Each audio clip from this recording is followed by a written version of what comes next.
Il ne semble pas se pointer. Jésus, il a vécu cela. C'est pour cela, dans ce moment-là, la douleur, la peine, nous pouvons regarder vers celui qui a triomphé sur la mort, qui donne l'espoir, qui amène la lumière dans les ténèbres, afin que les choses se changent. Oui, dans ce psaume que nous venons de lire, il y a une contradiction, un conflit entre cette espérance dans ce Dieu vivant et cette réalité ici sur terre.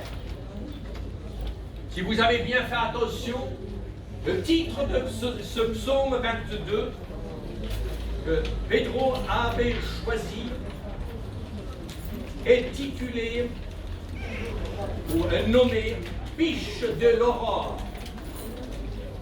C'est beau ça, non? L'aurore, ça vous fait penser à quoi? C'est le lever du soleil du matin, quand la nuit est finie. Est-ce que vous savez que dans une journée, quel est le moment le plus froid, où la température, surtout en hiver, descend le plus? C'est l'aurore. C'est surprenant ça.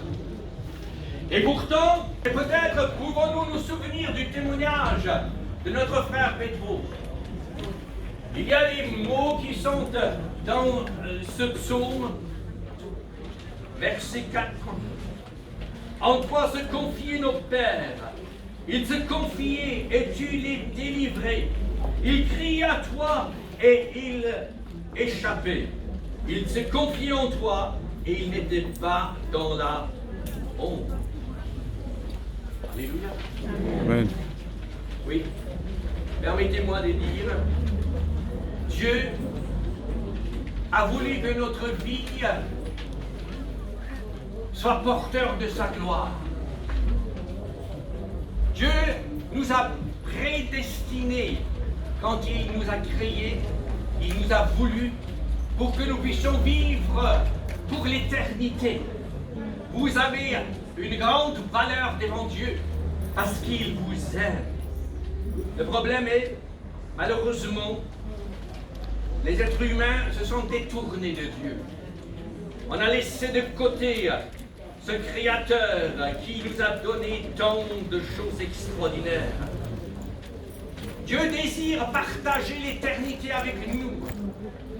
Et vous savez, seul Jésus donne cet espoir qui nous permet d'espérer quand il n'y a plus l'espérance qui est possible, quand la souffrance nous envahisse.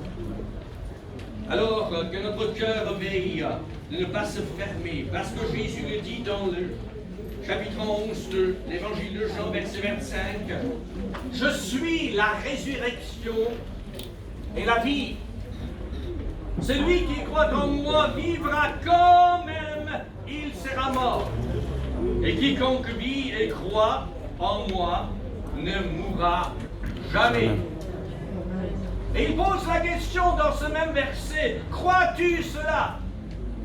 Peut-être faut-il se poser aujourd'hui à chacun de nous, parce que rappelez-vous que Jésus dit cela en face d'un drame horrible dans la maison de Marthe et Marie. Lazare de Béthanie est mort et la souffrance envahissait tout le village. Et Jésus dit ces paroles, je suis la résurrection